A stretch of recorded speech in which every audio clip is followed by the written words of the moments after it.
আসসালামু আলাইকুম, সবাইকে স্বাগতম জানাচ্ছি আজকের ভিডিওতে। অনেকে আমাকে প্রশ্ন করে থাকে যে স্যার আমি বিসিএস এর জন্য প্রস্তুতি নিব নাকি স্যার আমি 11 থেকে শুরু করে 20তম গ্রেডের যে চাকরিগুলো রয়েছে, কম্পিউটার অপারেটর, অফিস সহকারী কাম কম্পিউটার মুদ্রাক্ষরিক, অফিস সহায়ক, এইসব পোস্টের জন্য আমি প্রস্তুতি নিব। তাহলে আজকের ভিডিওটা তাদের জন্য। আসুন শুরু করা যাক। আজকের ভিডিওতে আমি বিসিএস এবং 11 থেকে শুরু করে 20তম গ্রেডের এই দুইটা পার্থক্য তুলে ধরার চেষ্টা করব এবং আমি 5টি পয়েন্ট নিয়ে কথা বলার চেষ্টা করব। নাম্বার 1, পরীক্ষার ধরন। এখন দেখেন বিসিএস পরীক্ষাটা কারা নেয়। বিসিএস পরীক্ষাটা নিয়ে থাকে হচ্ছে বিপিএসসি, অর্থাৎ বাংলাদেশ পাবলিক সার্ভিস কমিশন। এটা আগারগাঁওয়ে অবস্থিত। তো এদের আন্ডারে হয়ে থাকে এই পরীক্ষাটি। এটার 3টা ধাপ থাকে। প্রথম ধাপে হচ্ছে আপনাকে প্রিলিমিনারি দিতে হবে 200 মার্কের। এরপর আপনি যদি প্রিলিমিনারি অর্থাৎ এমসিকিউ যেটা, সেখানে যদি আপনি পাশ করেন তখন আপনি লিখিত পরীক্ষায় যাবেন। লিখিততে পাশ করলে তারপর আপনি যাবেন হচ্ছে ভাইভাতে।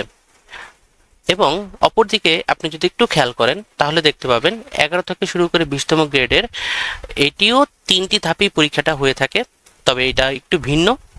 যেমন প্রথমে হয়ে থাকে লিখিত, তবে কিছু কিছু জায়গায় কিছু কিছু অধিদপ্তর তারা এমসিকিউ পরীক্ষাটা নিয়ে থাকে। তো আপনি ধরে রাখবেন যে মন্ত্রণালয়ে যেসব পরীক্ষাগুলো হয়ে থাকে সেগুলোতে প্রথমে আপনার লিখিত পরীক্ষা হবে। লিখিত যখন হয়ে যাবে, আপনি লিখিততে পাশ করবেন, পাশ করার পর চলে আসবে প্র্যাকটিক্যাল। প্র্যাকটিক্যালে কীরকম হয়ে থাকে? প্র্যাকটিক্যালে হয়ে থাকে 2 টাইপের হয়ে থাকে। একটা হচ্ছে কম্পিউটার টাইপ, আরেকটা হচ্ছে শর্ট হ্যান্ড। এখন কম্পিউটার টাইপটা কীরকম? কম্পিউটার টাইপে আপনার প্রতি মিনিটে 20টি শব্দ আপনাকে টাইপ করতে হবে, অর্থাৎ আপনাকে 5 মিনিট সময় দিবে।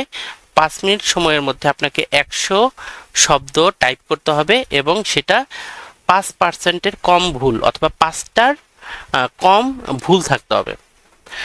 তারপর আপনি কম্পিউটার টাইপ পাশ করলেন। এরপর যদি কেউ ষাটলিপিকারে পরীক্ষা দিয়ে থাকে বা স্টেনো টাইপিসে পরীক্ষা দিয়ে থাকে, তাদের জন্য আবার শর্ট হ্যান্ডের যে পরীক্ষাটা সেটা হয়ে থাকে। আপনি প্র্যাকটিক্যালে পাশ করলেন, প্র্যাকটিক্যালে পাশ করার পর তারপর হচ্ছে ভাইবা। ভাইভাতে আপনি ভালো রেজাল্ট করলেন, তারপর ভাইভাতে আপনি ভাইবা দিলেন। ভাইবা দেওয়ার পর তারপর সব কিছু মিলিয়ে তারা দেখবে লিখিততে আপনার নাম্বার কীরকম, ভাইবার নাম্বার, এগুলো সবগুলো যোগ করে দেন সর্বোচ্চ নাম্বার যাদের আসবে তারা চাকরিটা পাবে, তাদের চূড়ান্ত লিস্টে তাদের নাম আসে। নাম্বার 2, প্রস্তুতির ধরন। বিসিএস পরীক্ষার প্রস্তুতিটা, এটার সিলেবাসটা ব্যাপক থাকে। যেমন এখানে বাংলা, গণিত, ইংরেজি, মানসিক দক্ষতা, আন্তর্জাতিক বিষয়াবলী, বাংলাদেশ বিষয়াবলী, সাধারণ বিজ্ঞান, কম্পিউটার, এগুলো থাকে। তো এটা কিন্তু দীর্ঘমেয়াদী এবং গভীর একটা প্রস্তুতির দরকার পড়ে। বিশেষ করে কারেন্ট অ্যাফেয়ার্স সম্পর্কে আপনাকে জানতে হবে এবং আপনার রচনা লেখার দক্ষতা, কোনো কিছু সুন্দরভাবে লেখার দক্ষতাটা এখানে আপনাকে ফুটিয়ে তুলতে হবে। তো আপনি তুলনামূলকভাবে, এখন যদি আমি কথা বলি নবম থেকে শুরু করে 20তম গ্রেডের, সেখানে দেখবেন যে তুলনামূলকভাবে এটা কম সময়ে প্রস্তুতিটা নেওয়া যায়। কীরকম সেটা দেখেন, এটার সিলেবাসটা একেবারেই ছোট থাকে। এখানে বাংলা, অঙ্ক, ইংলিশ, সাধারণ জ্ঞান, এই 4টা বিষয়ের উপর প্রশ্ন করা হয়ে থাকে। এখন বাংলা সাবজেক্টগুলো যে খুব আপনাকে বিস্তারিত পড়তে হবে তা কিন্তু না। বাংলা সাবজেক্টটার সিলেবাসটাও খুব ছোট থাকে। অনেকটা মুখস্থ বিদ্যার যেগুলো বিষয়গুলো থাকে সেগুলোও থাকে। যেমন এখানে থাকে হচ্ছে আপনার বাক্য সংকোচন, বাগধারা, সন্ধি, বিপরীত শব্দ, এইগুলো হচ্ছে বাংলার সেক্টরটা। সাহিত্য থেকে 2-4টা প্রশ্ন মাঝে মাঝে আসে। গণিতের কথা যদি বলি, গণিতে আপনার ক্লাস 6, 7, 8, 9, 10 এই সিলেবাসের যে ম্যাথগুলো ছিল, বেসিক ম্যাথ, গভীর টাফ ম্যাথ না, বেসিক ম্যাথ যেগুলো, সেগুলো কিন্তু এখানে আসে।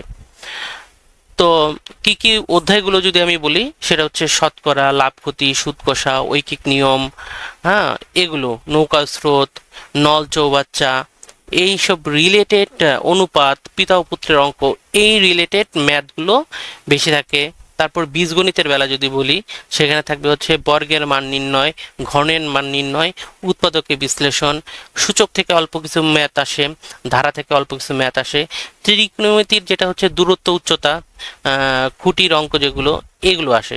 বেসিক যেসব ম্যাথগুলো সেগুলোই কিন্তু নবম থেকে শুরু করে 20তম গ্রেডের এইসব পরীক্ষায়, লিখিত পরীক্ষাগুলো কিন্তু আসে।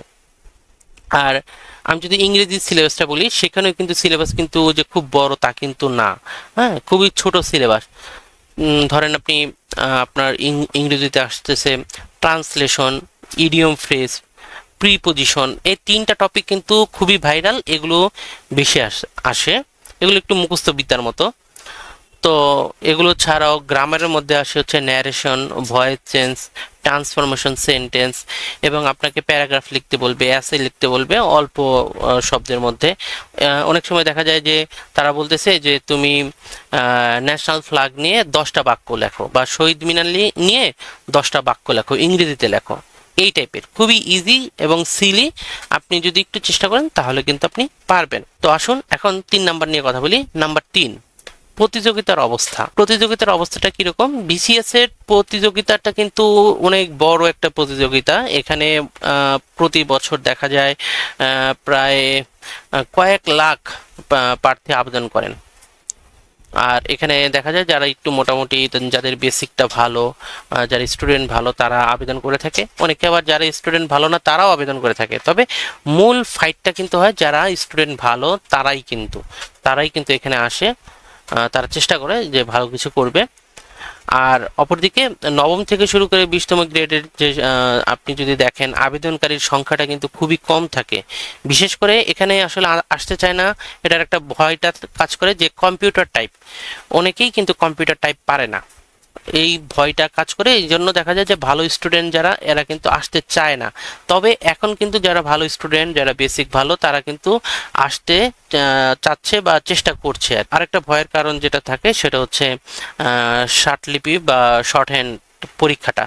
শর্ট হ্যান্ড পরীক্ষার জন্য আলাদাভাবে অনেকের ধৈর্য থাকে না, এই জন্য এখানে মানে একেবারে প্রতিযোগিতা খুব কম হয়। তবে যারা মোটামুটি শার্টলিপি, শর্ট হ্যান্ড ভালো মতো শিখে বা শেখার চেষ্টা করে, তারা কিন্তু এখানে ভালো করে। নাম্বার 4 নিয়ে কথা বলবো, সেটা হচ্ছে চাকরির মর্যাদা ও সুযোগ। এখানে দেখেন, যেটাতে বেশি কষ্ট সেখানে কিন্তু চাকরির মর্যাদাটা বেশি থাকবে, এটা কিন্তু স্বাভাবিক। যেমন বিসিএস এ এখানে চাকরির মর্যাদাটা একটু বেশি থাকে আনুপাতিক হারে। তো এখানে প্রশাসন, পুলিশ, কাস্টমস, শিক্ষা, স্বাস্থ্য খাত সহ যেসব ক্যাডারগুলো রয়েছে, তারা মোটামুটি ভালো সুযোগ সুবিধা পেয়ে থাকেন, কারণ তারা আসলে ক্যাপাবল এই জন্য। এবং সবচেয়ে যে ভালো বিষয় যেটা, সেটা হচ্ছে তাদের পদোন্নতিটা কিন্তু খুব দ্রুত হয়ে থাকে।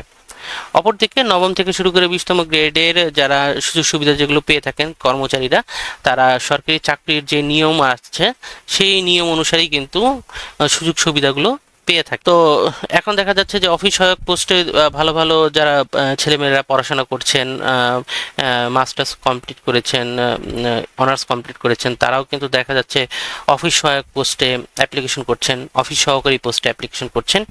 এটা আমি মনে করি একটা ভালো দিক, কারণ শিক্ষিত ছেলেপেলে, শিক্ষিত শিক্ষার্থী যারা আসবে, জনগণের সেবার জন্য আসবে, তারা কিন্তু যত শিক্ষিত হবে, যেই সেক্টরেই হোক, যত শিক্ষিত হবে তত কিন্তু ভালো। আমরা 5 নাম্বার নিয়ে কথা বলবো। নাম্বার 5, সেটা হচ্ছে কার জন্য কোনটি উপযোগী। আপনার জন্য কোনটি উপযোগী, এটা হচ্ছে আপনি ভালো বুঝবেন। এই পার্থক্যগুলো আপনি শোনার পর আপনি নিজেই বুঝতে পারবেন যে আসলে আপনার জন্য কোনটা উপযোগী। তবে যারা বিসিএস দিতে চান, যারা বা পলিসি লেভেলে আমি কাজ করতে চাই, আমি জনগণের সেবা করতে চাই, এবং বিসিএস এর প্রস্তুতির বিষয়ে আমি যেটা বলবো, যদি আপনার মা বাবা বা গার্ডিয়ান আপনাকে যদি সাপোর্ট দেয় ফাইন্যান্সিয়ালভাবে, এবং আপনাকে মানসিকভাবে যদি আপনাকে সাপোর্ট দেয়, তাহলে আপনি বিসিএস এর জন্য প্রস্তুতি নিতে পারেন। কারণ এটি একটি দীর্ঘমেয়াদী একটা পরিকল্পনা। এটা আপনারা জানেন যে বছরে একবার কিন্তু বিসিএস হয়ে থাকে, হ্যাঁ, মূলত। তো এই জন্য একটা দীর্ঘমেয়াদী পরিকল্পনা, যেহেতু এটা একটা ফাইন্যান্সিয়ালের বিষয় রয়েছে, আপনাকে মানসিকভাবে, আপনাকে ফাইন্যান্সিয়ালভাবে সাপোর্ট দেওয়ারও কিন্তু একটি বিষয় রয়েছে। তো এই বিষয়গুলো কিন্তু একটু খেয়াল করবেন। আপনি যদি বেসিকটা যদি আপনার ভালো থাকে, আপনি যদি মনে করেন আমার গণিতের ক্লাস 6, 7, 8, 9, 10-এর যে গণিতগুলো রয়েছে আমি এগুলো খুব সহজেই পারি, ভালো পারি, আমি বুঝতে পারি, আপনি এগোতে পারেন। আবার আপনি চিন্তা করবেন যে ইংলিশের আপনার বেসিকটা যদি ভালো থাকে, আপনি narration, voice change, transformation, sentence এগুলো আপনি ভালো পারেন, বুঝেন, তাহলে মনে করি আপনি বিসিএস এর জন্য আপনি এগোতে পারবেন। এছাড়াও আপনি যদি দেখেন যে আপনি বিজ্ঞান, সাধারণ বিজ্ঞানের যেগুলো বেসিক বিষয় যেগুলো, সেগুলো যদি আপনি ভালো পারেন, কারণ বিজ্ঞানে কিন্তু ভালো একটা মার্ক থাকে, এই বিজ্ঞানের যে বেসিক বিষয়গুলো এগুলো যদি আপনি ভালো জানেন বা আপনি যদি জানতে চান, তাহলে আপনাকে সময় করে আপনাকে মনোযোগ সহকারে কিন্তু পড়াশোনা করতে হবে। হ্যাঁ, আপনি যদি এগুলো জানেন তাহলে আপনি বিসিএস এর জন্য আপনি এগোতে পারেন, প্রস্তুতি নিতে পারেন।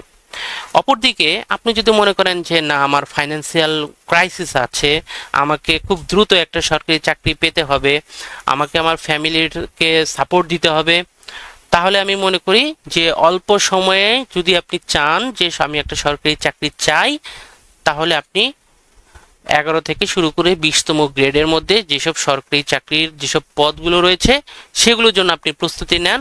আপনি মনোযোগ সহকারে পড়াশোনা করুন। যে সিলেবাসটা যেটা রয়েছে সেই ছোট সিলেবাস, আপনি একটা টার্গেট নেন যে আমি 1 মাসের মধ্যে এতটুকু পড়বো, এরপর 2 মাসের মধ্যে এতটুকু পড়বো, এরকম 6 মাসের মধ্যে আমি কমপ্লিট করব।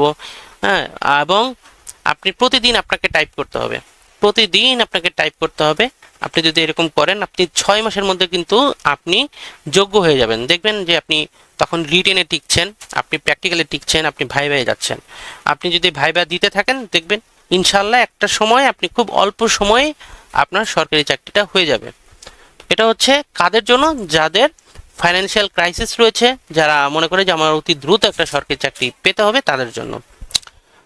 তো এটা হচ্ছে আমার বক্তব্য। তো এখন আপনি কি মনে করেন আপনার জন্য বিসিএস ভালো হবে, নাকি আপনার জন্য নবম থেকে শুরু করে 20তম গ্রেডের সরকারি চাকরিগুলো ভালো হবে? আমাকে একটু লিখে জানান। এছাড়াও আপনি এই ভিডিওতে বলতে পারেন যে আমি কি কি বিষয়গুলো আমি স্কিপ করে গেছি, আমি বলতে পারিনি, যেটা নিয়ে কথা বলা দরকার ছিল, আমাকে বলবেন, তাহলে আমি বলার চেষ্টা করব। এবং আমাকে কমেন্ট করে জানান ভিডিওটি কেমন লাগলো। আপনাদের যদি কোনো জিজ্ঞাসা থেকে থাকে আমাকে জানাতে পারেন। সবাই ভালো থাকবেন, সুস্থ থাকবেন। আল্লাহ হাফেজ, আসসালামু আলাইকুম।